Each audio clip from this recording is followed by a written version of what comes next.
Literary terms for REIT examination: simile, metaphor, alliteration, personification, rhyme, assonance.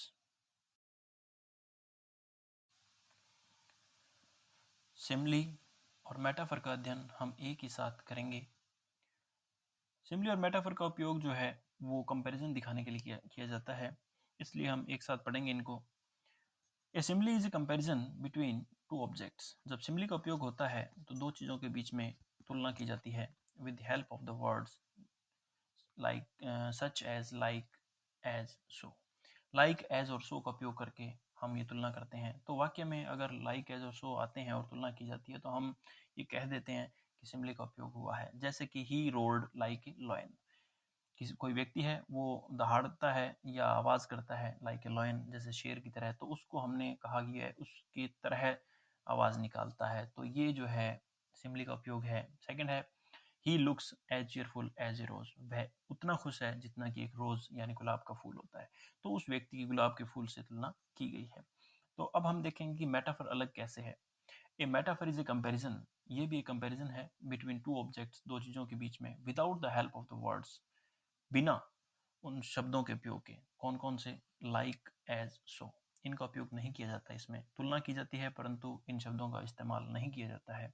It is a direct comparison, यह एक प्रत्यक्ष रूप से comparison होता है। जैसे कि हम उदाहरण के लिए देखेंगे, ही इज़ ए लॉयन, जैसे कि वह शेर है। तो हमने सिमली में क्या कहा था? ही रोड लाइक ए लॉयन, वह शेर की तरह दहाड़ा, और यहाँ हमने कहा वह शेर है। तो यहाँ डायरेक्ट कंपैरिजन कर दिया गया है। यहाँ किसी तरह से उपमा नहीं दी हमने कि वह एक शेर शेर जैसा है, लेकिन हमने उसी बात को अलग ढंग से बोला है, लेकिन दोनों का अर्थ एक ही है कि वह शेर जैसा है या वह शेर है। तुलना दोनों में ही की गई है।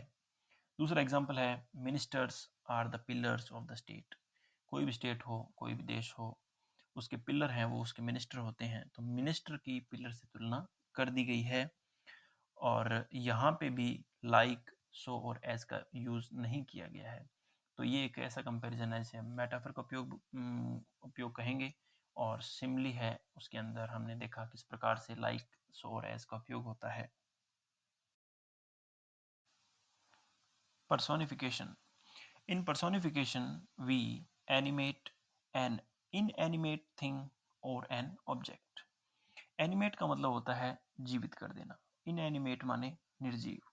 हम जब पर्सोनिफिकेशन का उपयोग करते हैं तो एक निर्जीव चीज को सजीव कर देते हैं। जैसे कि पहला एग्जांपल है हमारे पास, death lays his icy hands on king. मृत्यु ने लेज माने रख दिए, आइसी हैंड्स माने अपने ठंडे हाथ, किस पे? राजा पे।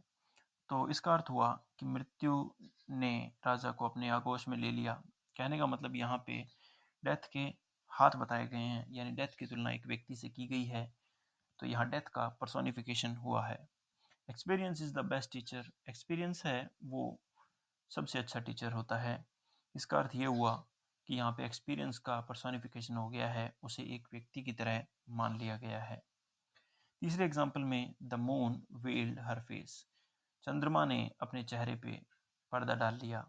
अब पर्दा डालना जो है स्त्रियों का काम है, तो यहाँ मून का जो है पर्सोनिफिकेशन कर दिया गया है, उसे एक स्त्री मान लिया गया है।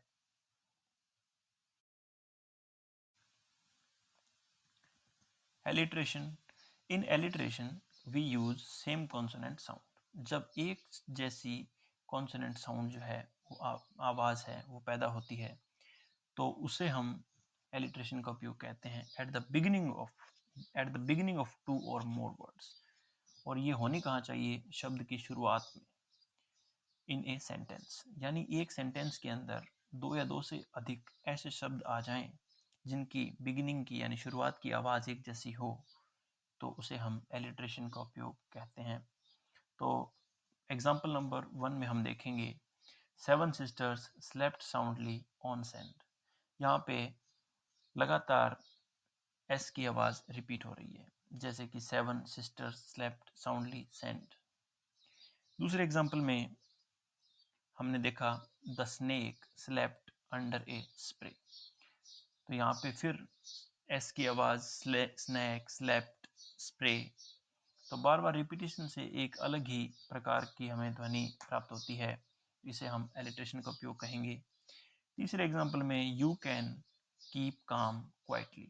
यहाँ पे देखिए कैन, कीप, काम, क्वाइटली, यहाँ पे अलग अलग लेटर का उपयोग हुआ है। जैसे पहले कैन में सी हुआ है, के में कीप में के का उपयोग हुआ है, काम में फिर सी का उपयोग हुआ है, क्वाइटली में क्यू का उपयोग हुआ है, परंतु उन्होंने जो आवाज़ पैदा की है कॉन्सोनेंट से वो सेम है, इसलिए यहाँ पे एलिट्रेशन का उपयोग कहा जाएगा।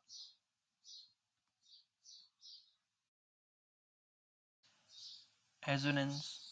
Assonance takes place when two or more words close to one another produce the same vowel sound but start with different consonant sound. Assonance तब होता है जब टू और मोर वर्ड्स, दो या दो से ज्यादा शब्द क्लोज टू वन अनदर, एक दूसरे के आसपास हों और प्रोड्यूस करें सेम वोवल साउंड, एक जैसी वोवल की, यानी उसको शब्द की जो ध्वनि है वो एक जैसी होनी चाहिए, परंतु एक शर्त है, but start with different consonant sound, परंतु वो शब्द है ना वो स्टार्ट होना चाहिए डिफरेंट कॉन्सोनेंट साउंड से, अलग अलग कॉन्सोनेंट साउंड से शुरू होना चाहिए। जैसे एग्जाम्पल के लिए man sell the wedding bell. Sell और बेल, यहाँ पे जो ध्वनि क्रिएट हो रही है, आवाज क्रिएट हो रही है वो सेम है, इसलिए यहाँ पे हम कहेंगे कि उपयोग हुआ है एजोनेंस का। दूसरा एग्जाम्पल है let the cat out of the bag. Cat, bag, तो ये जो ध्वनि है यहाँ पे देखिए पहले कैट आया है, फिर कैट में सी आया है और फिर उस बैग में जो है वो बी आया है, लेकिन इनकी वर्ड की जो साउंड है वो सेम है, इसे एजोनेंस कहेंगे। तीसरा एग्जांपल है stitch in time saves nine. Time, nine, तो यहाँ पे जो साउंड है, वोवेल साउंड है वो आई की है और दोनों में सेम है। तो हमने देखा कि एजोनेंस है वो है वोवेल साउंड का production. Rhyme. A rhyme is a repetition of similar sounding words occurring at the end of lines in the poems or songs.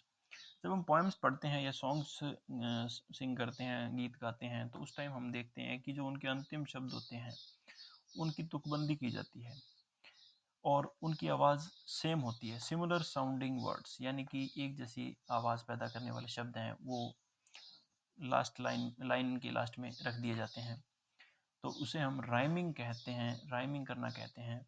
और इस प्रकार से राइम का उपयोग होता है। जैसे हम एग्जांपल लेते हैं नर्सरी राइम का, baba black sheep have you any wool, yes sir 3 bags full.